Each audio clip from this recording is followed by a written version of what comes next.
Hello, and welcome to the first episode of Melee's Turnwheel, the series that takes a retroactive look at the Fire Emblem series from FE4 up to the present day.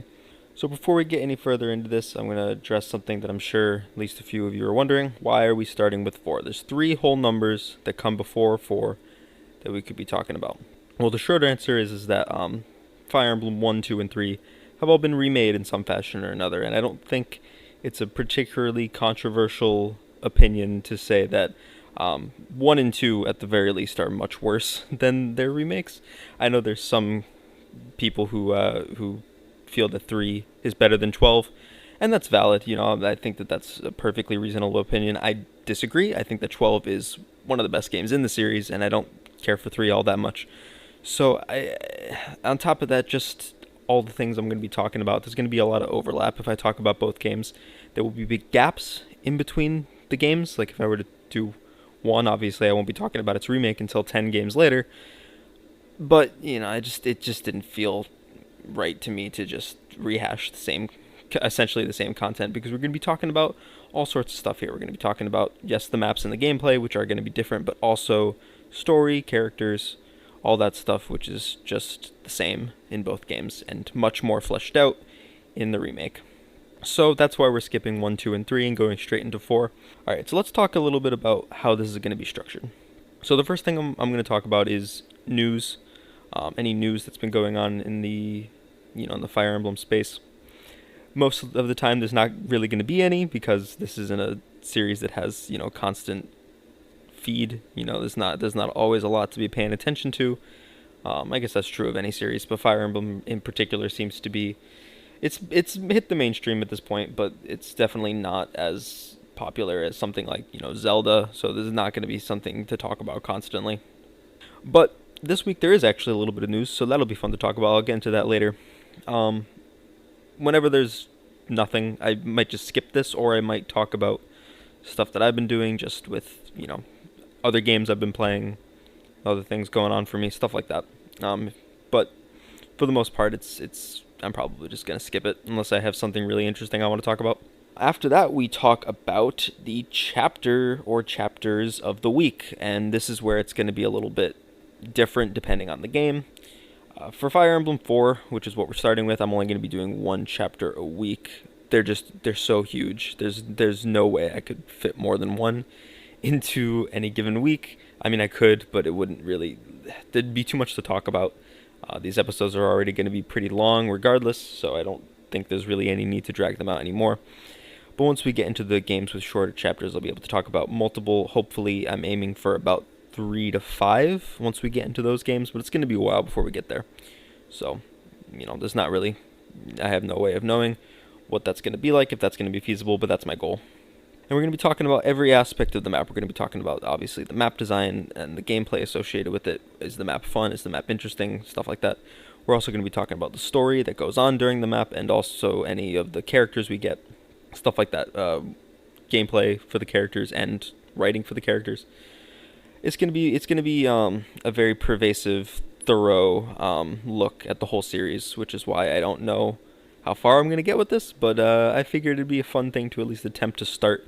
My assumption is I'm going to peter out somewhere around like FE6, FE7, probably. That's my guess, but I could be wrong. Maybe I won't even make it past the ratio. Anyway, after talking about the chapter, we're going to do what I'm calling the map gauntlet, and that's going to be something that we can talk about more later. It's kind of confusing to talk about without specific examples, so I'll cut the intro short here. I don't want to do anything.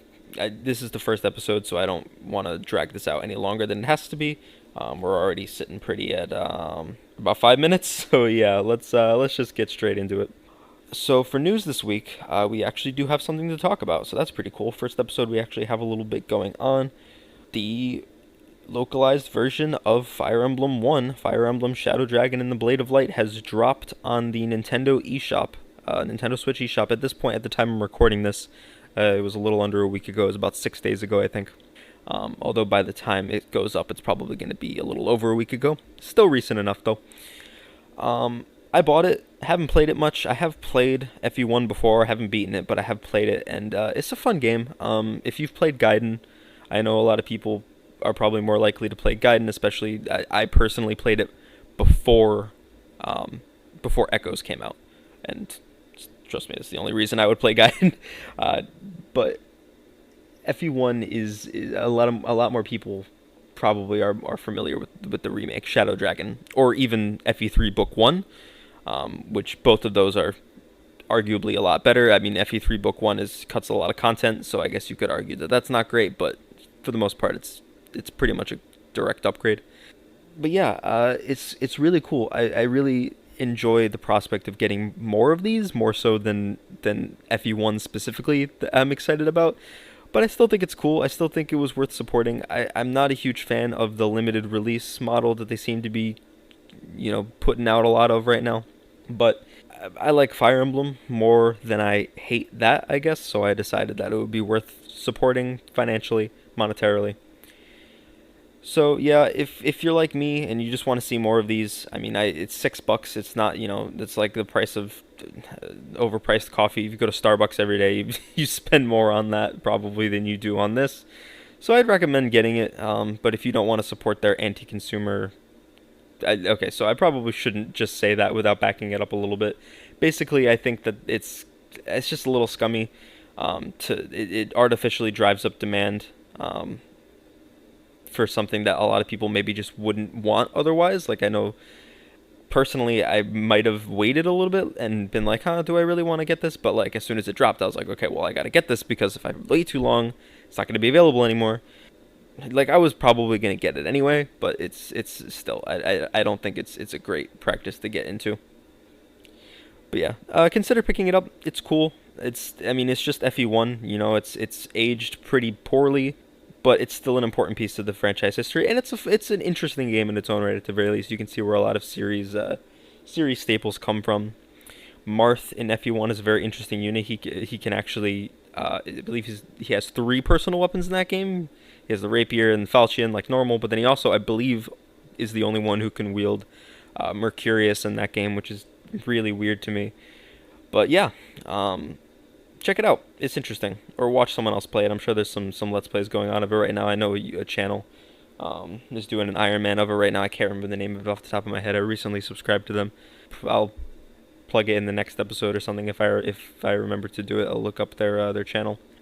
Not a lot to talk about, but it's this. Like I said, this isn't a series that's going to be exactly swimming in stuff to talk about most of the time. So we might as well just get straight into our chapter discussion for the week, which, if you remember from the beginning, it is the prologue of Fire Emblem 4 Genealogy: The Holy War.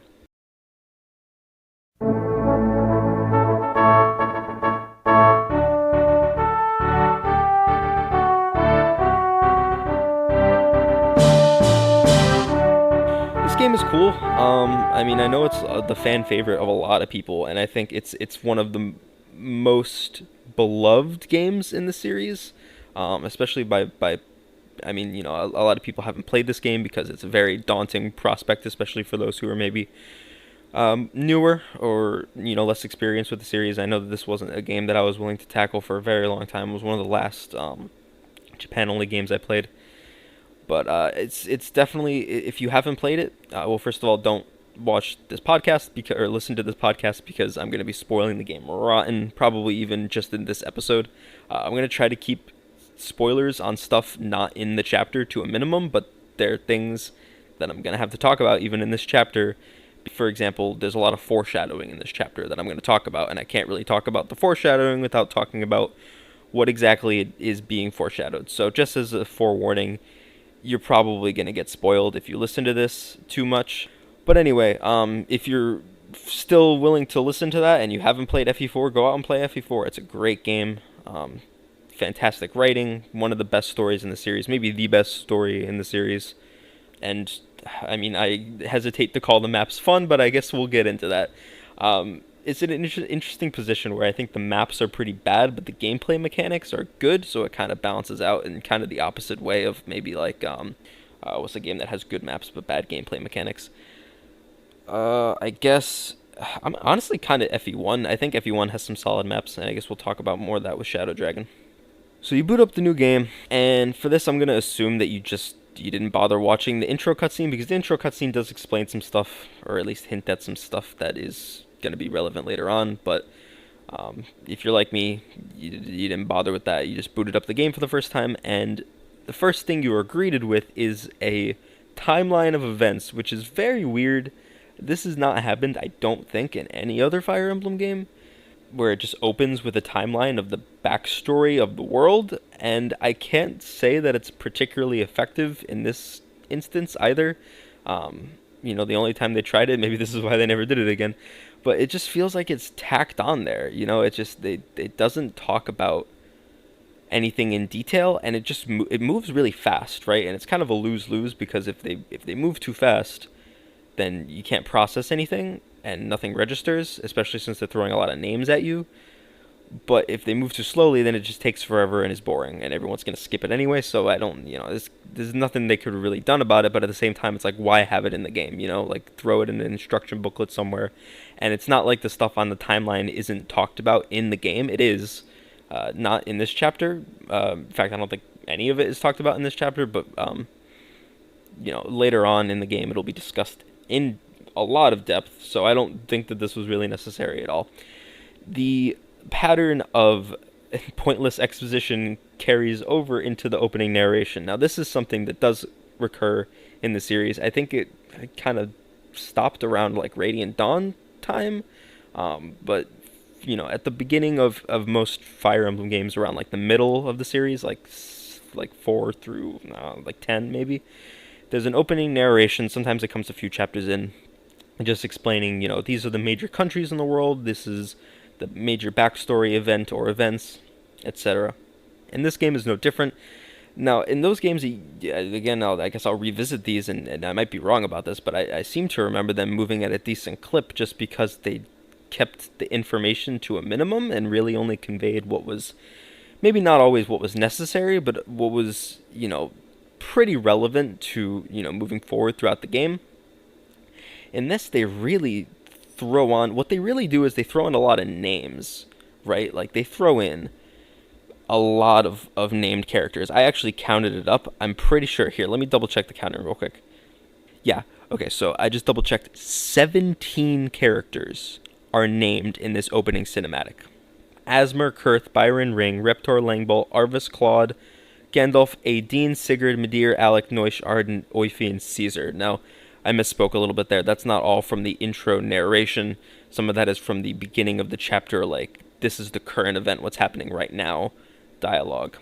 But 11 of those 17 characters are named in the opening narration, and not all of them are relevant, right? And I guess that's an argument you can make is, well, you don't need to remember all these characters, but there's no way of knowing that, right? Like, there's no way of knowing that Asmer is going to be completely irrelevant to the game, especially since he's the king of the main country. Like, it seems like someone you should have to pay attention to, but I don't actually think we even see him outside of this intro narration.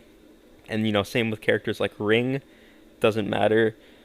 Claude matters a little bit, but isn't really going to be relevant at all until later. But and what's maybe worse about all this is that the characters that do matter are drowned out a little bit by this. And in the case of Arvis, Gandalf, Aideen, and Sigurd, are the four probably the most important characters, at least for right now in the story. They have an opportunity to the player has an opportunity to get acquainted with them in this map, right? So, like, if you don't process them here, that's fine. You're gonna meet them in a few minutes anyway. But not all of them. Like Byron's pretty important to the story. Maybe not like directly, but his impact on the story and his relationship with Sigurd is a big deal, and they just kind of throw him away as like a toss away line. Kurth I guess is kind of important. The implications of his death are important. But the real standout ones here to me are Reptor and Langball. These guys are the main, other than Arvis, who doesn't play his hand until like very late into the game. These guys are the main villains of the game. And I don't think after this they're mentioned until like chapter 3 or 2. it's pretty late into Gen 1 that we hear about these guys, and yet they're supposedly the main villains, basically, by the end. I don't know. I'm going on and on about this intro dialogue, but it's just, I think that it is representative of a bigger problem of FE4, where it's a little bit, at times, a little bit too complicated for its own good. And that's going to be a pervasive theme throughout most of the game, is that, yes, the story is cool, yes, the story is really interesting, it uses a lot of words and a lot of unnecessary fluff to convey what it really can convey in a much shorter way. I could be wrong about, again, I haven't played a lot of these games in a while. FE4 in particular, it's been a very long time since I've played and paid attention to the story, but it's still, what I'm saying is that I might change my mind on that. This is just based on my own recollections. I might get to like chapter 4 and be like, oh, this isn't as bad as I thought it was. Anyway, the actual story of the first chapter, I mean, this has all just been backstory, but at the beginning of the first chapter, we find out that, this is partially in the narration as well, but there is a city called Darna, and Darna is very important to Granvale for reasons that aren't explained, but will be explained later, but that's fine. We don't need to know all that right now. There is a kingdom to the northeast called Isaac that has invaded Darna, killed a whole bunch of people. Granvale does not like that and decides, we are going to declare war on Isaac, and they go off to fight Isaac. While that's happening, they're like, our west is completely fine because we have alliances with both of the countries on our west. No big deal. It was a big deal because Verdane, which is a kingdom to the west, decided to invade Granvale while this is going on. And yeah, that's basically where the story picks up, is Verdane has invaded Granvale, and Sigurd, who is the protagonist, needs to defend the area because he's the only one left who can really do that. And yeah, I mean, it's a pretty simple premise. The story, for all the flowery and complicated language it uses to convey the backstory, the actual plot of the game is pretty simple at this point. And that's good. I don't consider that to be a bad thing. I think that when it comes to the beginning, the early stages, I think more simplicity is better. And I think this is something that, especially the GBA games, get pretty right. If you're going to do something complicated with your story, that's fine. There's nothing wrong with complexity or depth to a story, but I don't think that at the very beginning is the right place to do it.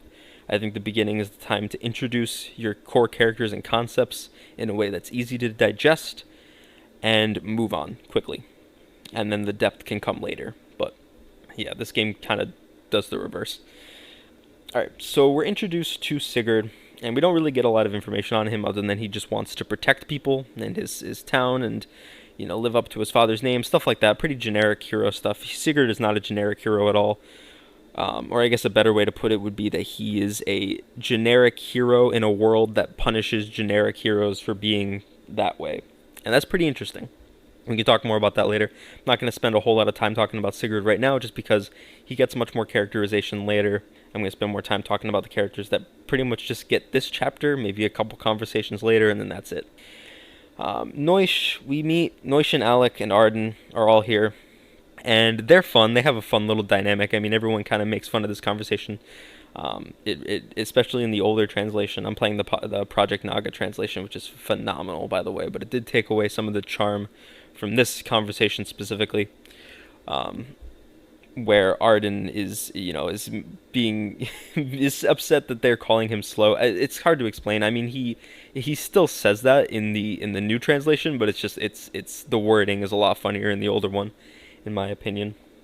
But yeah, Alec and Noish are basically like, yeah, we'll accompany you because we're knights, and Sigurd's like, no, you got to stay behind and help defend the castle, and they're like, fuck no, absolutely not.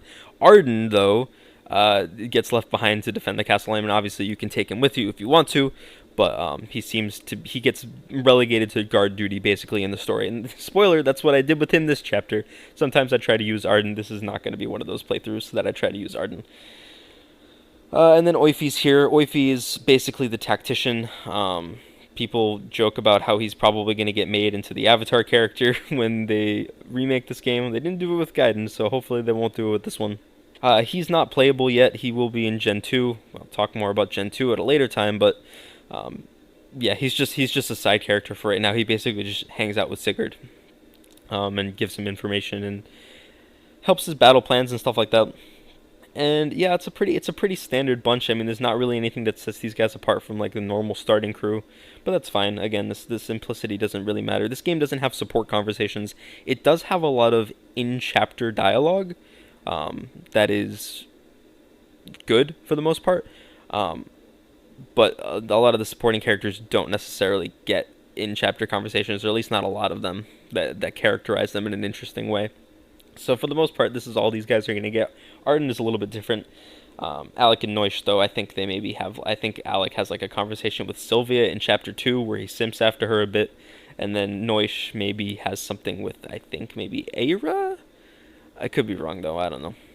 Anyway, so the map starts, and you say I'm. This is the first episode blues because I'm not sure if I want to talk about like all the story first, or if I want to talk about all the gameplay first, or just talk about like both as they become relevant. I think I'm going to talk about the map first, and I'm going to talk about what makes the map interesting. Is it good? Is it fun to play? The short answer is kind of. The thing that makes this map interesting, and this you're going to notice this a lot when I talk about whether maps are good or not, is the big question I ask: do you have multiple things going on at once, or is your army doing the same thing? Like all the members of your army doing the same thing, fighting in the same place. For this chapter, I mean, it kind of forces you to split up a little bit, not only to save the villages, but also some of your characters join in, spread out positions. I mean, I guess Quan, Ethlin, and Finn join near your castle, but Lex and Azel join to the north, which is pretty separated from where you are, and they do their own thing for a while there. So the game does force you pretty extensively to split up and to speed up, which is another thing. Does the chapter have anti-turtling incentives? Turtling is basically exactly what it sounds like. You huddle all your units together and just move very slowly throughout the map. There's no incentive to rush. There's no incentive to take risks, or play in a way that's just not optimized and raging ball of death. This game, I mean, in pretty much every chapter has a built-in anti-turtling incentive, because every chapter has villages that are going to be attacked by bandits, whereas in later games, not every chapter has that, only some do. So I think that that's a pretty effective way to make the player move. I mean, a lot of the time, you're not going to lose a whole lot by losing the villages. You might just lose some gold, which isn't a huge deal. And in fact, most of the villages are like placed in a way where it's very unlikely that you'll get to them in time to save them like in their entirety, because unlike in later games, it doesn't take just one turn for a bandit to destroy a village. It takes 10 turns. So most of the time you're going to get there after it's been sacked for a couple turns to get some gold, but not all of it. And that's a pretty effective way to encourage the player to speed up, but also not punish them too harshly if they fail, which is good. I think especially for chapter 1, or I guess I should say prologue, it is that's an effective way to introduce the player to some concepts, make it punishing but not overly so. The rest of the problem is that once you get to the midpoint of the chapter where you capture the first castle, the game kind of grinds to a halt a little bit. The way the game works is that in later games, especially in like FE6 and FE11, where every chapter was like this, except for the final ones, in some maps you have to seize. Your main character has to get to a certain point and hit the seize command, and then you win the map. This game is ostensibly like that too, except you need to do it multiple times per map. And that can lead to some interesting dynamics, because a lot of the time, in fact, I think almost all the time, the next map, or the next part of the map, I should say, will not open or become accessible until you clear the first part. But you don't necessarily have to do it right away. So what you can do, and what I did for this map, is you clear out all the enemies, and you make sure that all the villagers are saved and stuff before Sigurd captures the first castle. You have all your units prepped to take on the army that comes from the next one. If you know what you're doing, it's actually pretty easy. I actually recommend playing this game blind. I'm not always going to recommend that. I think that for some games, you're just asking for trouble and having a miserable time if you play it like that. Thracia, I'm going to try not to rag on Thracia too much, because I don't like Thracia, but I'm going to save it for when I actually talk about Thracia. Thracia is not a game that I would recommend playing blind. I think it is a miserable experience if you play blind. FE4, I think you can actually get away with playing blind and still have a good time. So anyway, because when you don't play blind, you know that there's going to be a huge army coming from the west, and that you got to have your units set up so that they deal with that effectively. And that's just, sometimes, I don't know who said this. There was some game developer who said that when given the opportunity, players will optimize the fun out of anything. And I think that's absolutely true, especially in regards to Fire Emblem. Sometimes, your brain's like, oh, I got to do it the right way, but then it's just a lot less interesting that way sometimes. Okay, yeah, so I should talk a little bit about the role of mounted units in this game. This general gameplay discussion is going to be less and so as the game goes on, because there's going to be less mechanics to talk about for the first time. But yeah, when you're playing this game, you're probably going to notice, hey, there's a lot of mounted units, and they're way better than anything else I have access to. And that's because the maps are enormous. And mounted units have Canto, which is different than it works in other games, because in this game, you can move even after attacking or healing, and reposition yourself that way. So you can, not only can you attack and then retreat to safety, you can also attack and progress your full movement on the same turn, whereas in other games you would have to decide, okay, well, do I want to get to this objective faster, or do I want to take out this enemy with my mounted unit? You don't have to make that decision anymore. You can just do both, which is insane. That's part of the reason why Sigurd's so good. I'll talk more about the different units and their gameplay viability later. And keep in mind that's all opinion based, but based in what the general consensus kind of is. Yeah, I think that trying to play this game without a whole bunch of mounted units is just a nightmare. This map is a lot better about it. It gives mounted... actually, I guess maybe not really, because it's weird. There are opportunities for foot units to do things in later maps, and I will point them out for sure. Especially if you know what you're doing and you know where to put them to be used to maximum effectiveness. But in this map, it's really just a mad dash to one end of the map, to the middle of the map and to the west side of the map. I guess at the end, when the army is coming from the west, you can have foot units help out there. But, I guess that's not really true. Azel helps a little bit at the top. I don't know. It's little things. But for the most part, I do think that you're better off just keeping a mostly full team of mounted units. There's no deployment limit in this game, so you could theoretically train everyone. Even Arden, but, that's probably only going to train, maybe 2/3 to 3/4 of your group, realistically, unless you really want to train more than that. But yeah, I'd recommend at least half your army be mounted, maybe more. That's just a personal recommendation. I find it a lot more boring to play with non-mounted units, trying to give them kills and feed them experience. There are ways to get items and experience on foot units without having them fight in the chapter. We could talk about the arena next chapter, because that's when we get introduced to it. I'll also talk about sailing and stuff next chapter, because that's when it becomes useful. In this chapter, there's not really a whole lot of reason to visit the pawn shop. We need to talk about the Silver Sword. Sigurd gets a Silver Sword in this map, and it is absolutely busted, and it's one of the reasons why he's one of the best lords in all of Fire Emblem. He's already got great stats. The only thing you could say is, well, Steel Sword's not that great. I mean, even Neusch has a Steel Sword, right? And he could do a little bit better. He gets a fucking Silver Sword, and you can't even say, oh, maybe it's better on someone else, because, well, first of all, he has the best combat and is mounted. No one else has even close to as good combat as him, just in raw stats alone, and is also mounted. But also, I think for at least most of the game, he's the only one who can even use it. So you couldn't even give it to someone else if you wanted to. Yeah, it's ridiculous that he gets a Silver Sword. It's insane. Yeah, Sigurd's absolutely busted.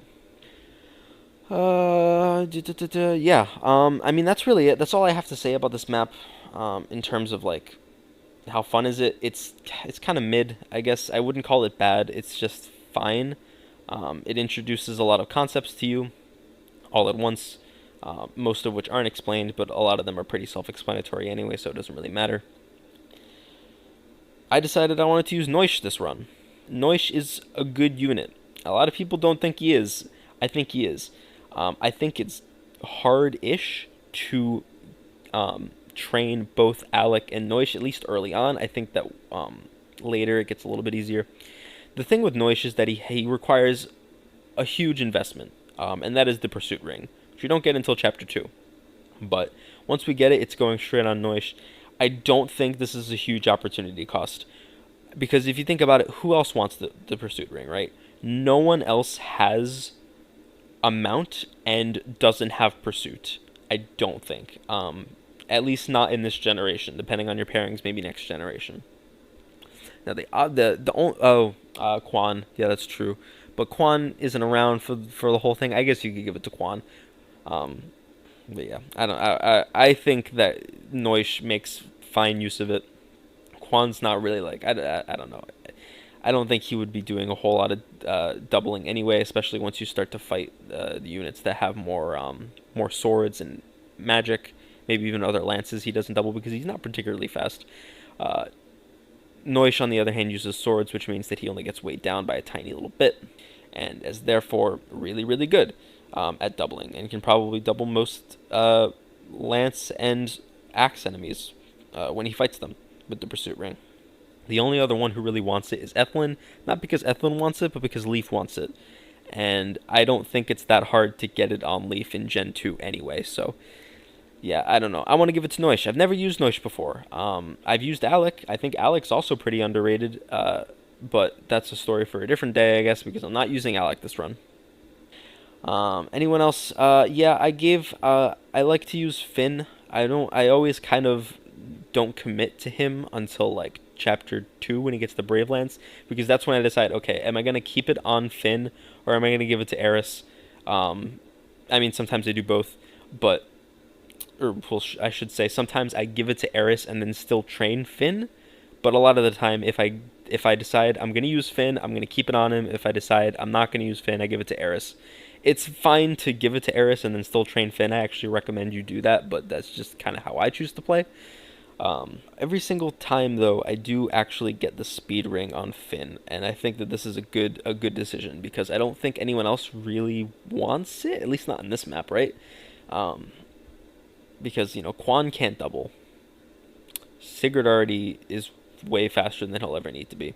I guess, like, if you want to use Alec, there might be some instances where if you want him to use a lance, but I think Finn makes the best use of it because he's got good speed, but he also weighs himself down with lances, and he doesn't have the option to not weigh himself down, whereas Alec, if he wants to be faster, he can always use a sword.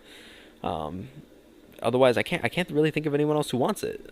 Again, maybe later, maybe like if you want to do like meme Lex builds, possibly. I don't know. Noish has been kind of hard to train. I forgot to mention this because he actually got 2 blank levels. I think I gave him 4 levels this map, and he got 2 blank levels, which is not fun at all. Arden. Let's talk about Arden. Arden is really, really bad. One of the worst units in any Fire Emblem game relative to their game. He's just so... I already talked about why mounted units are so good, because the maps are enormous. You really want high move. Anything less than that is going to be tedious. You can make some foot units work, but typically I only like to do that if they have the combat to justify it. Someone like Aira or Lewin later, or some Gen 2 characters. Arden does not have good combat. Arden gets the pursuit ring. That's kind of nice, and he can actually sometimes double because he uses swords, so he doesn't have to worry about being weighed down. So he can fight like some units that use axes. I don't even think he doubles most lance-wielding enemies. I could be wrong about that. But he's really, really bad. His movement is just so bad. He doesn't have great... Again, pursuit is nice, but he doesn't even have like... He doesn't have swords. So he can't, unless you give him like the Braves. There are some meme builds you can do with Arden, don't get me wrong. It's easy to make just about anyone good in FE4, but Arden is probably the hardest one to make good out of all of them, except maybe like Till 2. I'm benching him. I've used Arden in the past. I do think he's a lot of fun, but I have decided to bench him. So far on the bench, it's him and Alec. Everyone else is kind of like... I mean, there's no reason to not use Quan and Ethlin. They're both really, really good. Ethlin is a great mounted staff bot, and then Quan is just really good for combat. He has Adept. He can proc Adept sometimes. That's nice. He has big damage. He's not as tanky as I always expect him to be. I think it's because he faces weapon triangle a lot in the first map and the second map. But he can tank reasonably well. And then Finn is the only one that I ever bench, really. I mean, there's no reason to bench him right now because he's good. Even when he gets his Brave Lance, you can still use him for a while. But he's the only character that comes back in Gen 2, which is interesting. It's the only playable one. And I don't think that's necessarily a reason to use him, but I do think it gives him a bit of a niche over characters like Alec and Noish. Yeah, oh, Azel and Lex. I almost forgot about those two. Azel's so interesting because he's a foot unit that promotes into a mount. There's not many of those. I think he might be the only one in Gen 1. If he's not, I think it's like, yeah, I think he might be the only one. And that gives him potential if you're willing to put up with him for 20 levels being on foot. And his combat isn't even that bad. I mean, he can one round some pirates in this map, which is cool. It's really easy to feed him experience. He can chip from a distance a lot of the time, which is nice. He can get some experience that way. I don't think using Azel is as much of an uphill battle as using someone like Arden. I would argue even maybe easier than using someone like Holland, although that's debatable. And then once he gets that promotion, I mean, you're good to go. So I think he can be fun to use. I don't know if I'm going to use him this run. And Lex, I don't think I'm going to use Lex either. I really like Lex. I do. This is going to be the run of me trying out characters that I've never used before, I think. So it's going to be like Noish, probably going to try to use Jamke, however you pronounce it, stuff like that. Who else do I not normally use? I don't bench a lot of people in Gen 1 because it's so easy to just use everyone a lot of the time, except for like the terrible ones. Yeah, I mean, I guess I could use Lewin more. I didn't use Lewin a whole lot last playthrough. I don't know. We'll see. Alright. I think that's really all I wanted to talk about in terms of gameplay. Overall, this map is fine. I don't think it's really that great, but it's also, as far as FE4 maps go, it's pretty inoffensive. Inoffensive. I think that there are better FE4 maps, even in Part 1. I think there are also way, way worse FE4 maps, especially in Part 1. Chapters 1 and 2 are going to be not fun. But yeah, alright, let's talk a little bit about the story, because the story in this first chapter is mostly unremarkable, but there are some things that I think are interesting about it. So first of all, the first thing that popped out to me, the first thing I made a note on, is the fact that they refer to the Verdane people as savages. There's a few mentions of this throughout the chapter. I think Arvis mentions it. The idea that these guys are somehow like less developed or inferior in some way, which is interesting. I mean, it's pretty generic rhetoric, but it's not something you would normally expect to see from like the good guy country. FE4 doesn't have a super clear-cut concept of good guys versus bad guys, and this might be the first indication of that. I think that it implies a few things. The first one, obviously, if we want to take it that route, Kaga could just be being a little sus here. I mean, I don't really know anything about Kaga's political values, but I mean, that was the first like worst case scenario that popped into my mind, was maybe Kaga's just like, oh yeah, obviously they live in like the forest and worship like spirit magic. They're just fucking weird cultists who are beneath everyone else. I don't necessarily think that's what he was going for. I certainly hope not, but that is certainly a conclusion that you can reach if you wanted to. But yeah, I think the biggest thing that it's suggesting at, and this is actually not something that we find out until much later, Verdane is one of the two countries in Yggdrasil that does not associate with any of the Crusaders. There's like, I think 7 countries? No, 6? That do associate with the Crusader. And then 2 more. So 8 countries in total. Is that right? That can't be right. I don't know. There's something like that. Verdane is one, and the other one is Militos. Militos doesn't really get talked about in this way. Militos seems to be more of like a merchant country. There's a lot of trade and business there. It's like surrounded on all sides by water, so it's probably got a lot of ports and stuff like that. So maybe they just don't talk badly about it because there's like a bunch of rich people living there. That's how I always imagined it, is but being a bunch of rich assholes. But Verdane, they do specifically call out as being savages a lot, and I think that has something to do with it. This is kind of just headcanon. I mean, I have no reason to think this, but it's the religion of the Crusaders is a big deal in this world, and the fact that Verdane doesn't have a Crusader that it associates with, or that I guess worships is the wrong word, but that it doesn't have like a royal family descended from a crusader the same way that every other country does. I think that I think that it might be an indication that it kind of is looked down upon by the other nations of the world, or at least by Granville. We don't really get other people's opinions on Verdane, but Granville is associated with a whopping 7 of the Crusaders, so I think that that's definitely something that's a possibility. I don't know. I thought it was worth talking about. I thought it was interesting. There's a lot of foreshadowing in this chapter. If you want to call what I just talked about foreshadowing, you could. But there's also, they name drop Tyrfing. This is the first time that we get a holy weapon name dropped. I didn't realize it was this early. It's in a village, I should specify. A lot of the village dialogue, I'm visiting all the villages and making note of all the dialogue. Most of them, at least in this chapter, were very unremarkable, but they did name drop Tyrfing. I thought that was cool. They also talk about Andre, who is a minor villain in Gen 1. He's Aideen's younger sister. This village talks about, Aideen's younger brother. It talks about Aideen's family, basically. It talks about how they had a daughter, Bridget, who was lost to pirates. I think they think she's dead. I don't actually know. But they say that she was lost to pirates, which obviously foreshadows Bridget coming back. But also, they talk about Andre and how he's not getting along well with Ring now that he's older. And I thought this was really interesting foreshadowing. I completely forgot that this was in the game. But yeah, Ring comes back as a major, or sorry, not Ring. Andre comes back as a major villain. I'm pretty sure he kills Ring. He kills his own father, and that's the fact that they put this idea in your head so early on is interesting. I don't even know if I paid attention to the villages the first time I played through FE4, so I think there's going to be a lot of stuff in here that I'm like, I can't believe they talked about that. That's interesting. There's not a lot to talk about. That was the 2 things I just mentioned were 2 out of I think like 5 villages that had anything interesting to say, and I'm pretty sure the ratio just gets worse from there. But yeah, those are some cool instances of dialogue.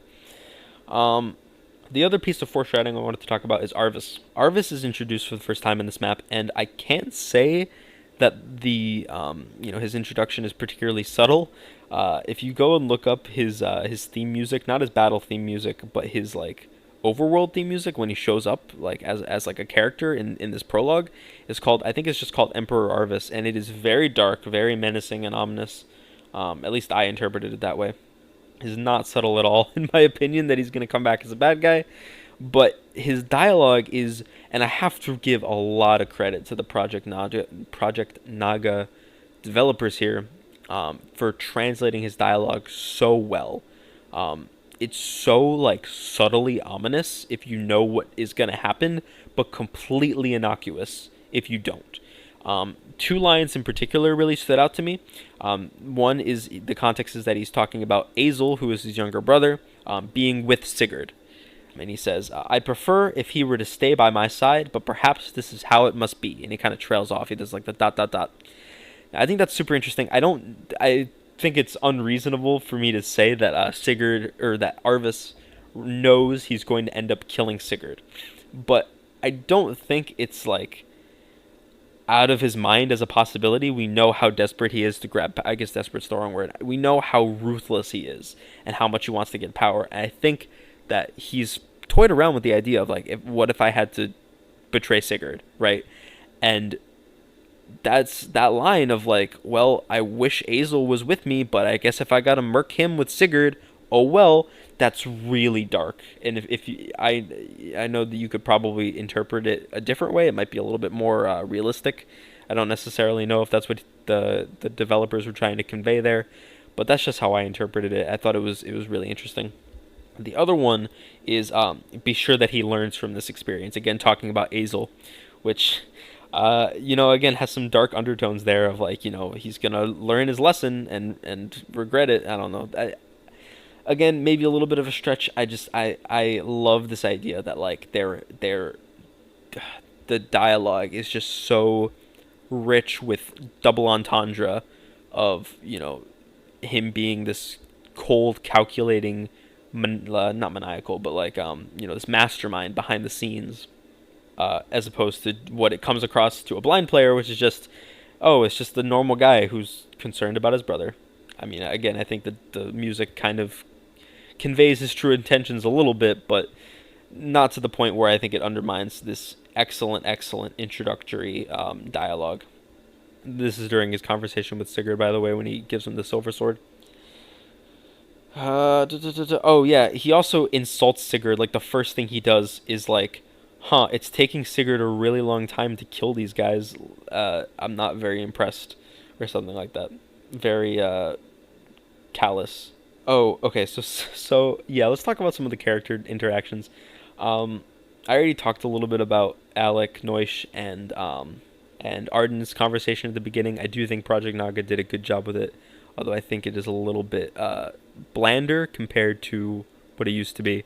That's just me, but I do think that they did a good job with Lex and Azel's conversation here, which is they show up and Lex is like, hey, why'd you want to come help out Sigurd? And Sigurd and Azel's like, oh well, I can't just do nothing or something like that, something generic. But then Lex teases him as like, oh, you have a crush on Nadine, so that's why you came. And Azel's like, baka.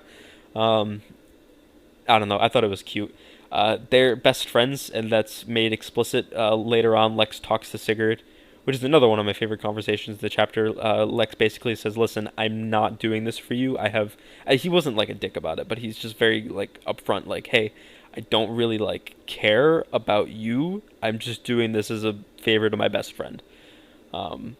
Which I don't know. I thought it was a cute conversation. It characterizes Lex very well as like, listen, he's just gonna be upfront with you, but he's also very loyal to his friends. I mean, he's charging headfirst into possibly death for his best friend. I think I think a little dialogue goes a long way here. The other in chapter conversations have the same problem as the intro cutscene, where they give a lot of exposition in a not very eloquent way. The big one for me was Quan and Sigurd. They talk about how basically it's a whole conversation about, hey, remember how we made that promise as best friends when we were at the Night Academy together?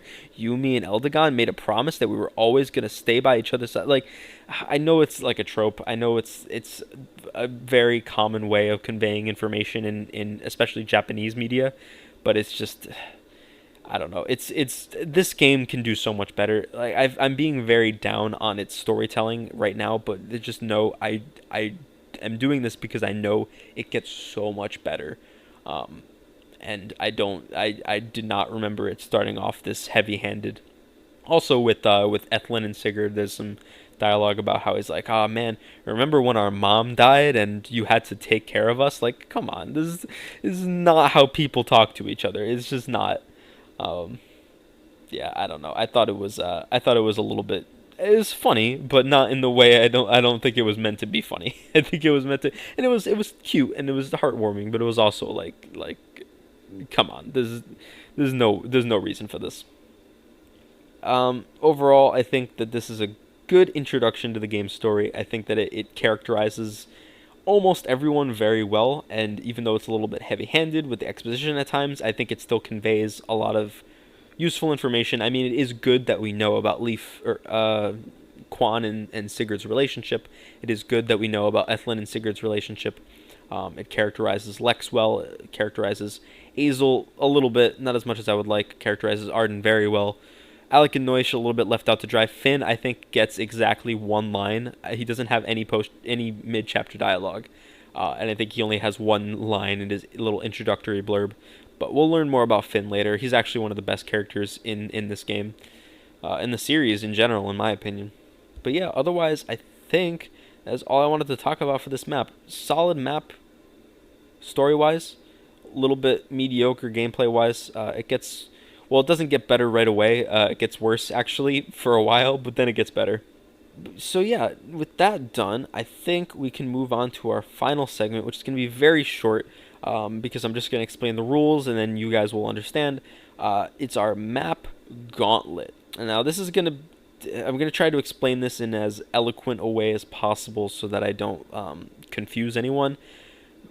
Okay, so I've been listening to a podcast recently, and the podcast is called Besties. It recently came back, and when it came back, it's by the same people who do like My Brother and Me, and the Adventure Zone, Justin and Griffin McElroy, along with Chris Plant and Russ Rushtick, people who work at Polygon.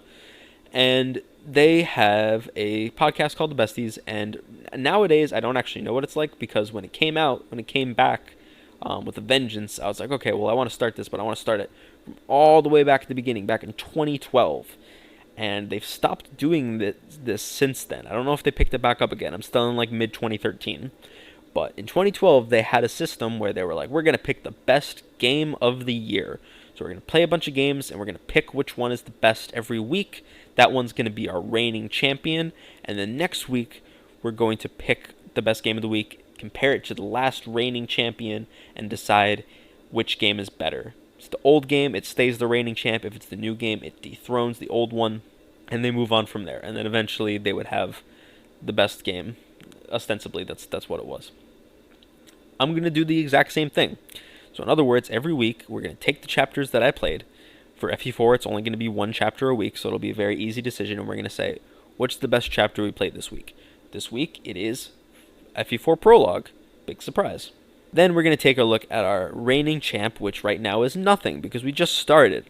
And we are going to say, is this new map of the week better than the last one? Well, if we were talking about Chapter 1, I would not confidently say that it is better than nothing, but Prologue is definitely better than nothing. So we can say for sure that our new reigning champ, our first reigning champ for the map Gauntlet, is FE4 Prologue. At the end of every game, we will take whatever map is on top, we'll file it away somewhere, and say, this is the best map of FE4. And then at the end, assuming that I get to the end, which would be a very long time from now, if I continue with this up till FE16, FE17 might be out by the time I'm finished. Yeah, once we have the best map from every game, we are going to take all of those best maps from each game, and we're going to do something with them, probably some kind of bracket. I don't know. We'll figure all that out later. But for right now, our reigning champ is the FE4 Prologue. This part of the podcast is going to be a little skimpy while we're in FE4, because the whole process of like what's the best chapter we played this week is going to be obviously null and void. So we're only going to say, is this chapter better than the last one? I think, as unremarkable as I found this map to be gameplay-wise, I should mention I'm only talking about it gameplay-wise. I'm not factoring in the story. I'm not factoring in how much I like the characters. I'm just talking about how fun was this map to play from a gameplay perspective. And that's what we're going to base it on. I don't think that Prologue is getting dethroned anytime soon. So let's just leave it at that. Thank you for sticking it all the way to the end. There's some growing pains here. I have never done anything like this before. So it's probably going to be kind of bad for a while. But hopefully it'll pick up steam. But other than that, that's all I have to say. I hope you have a great rest of your day, and I will see you all next week. Bye-bye.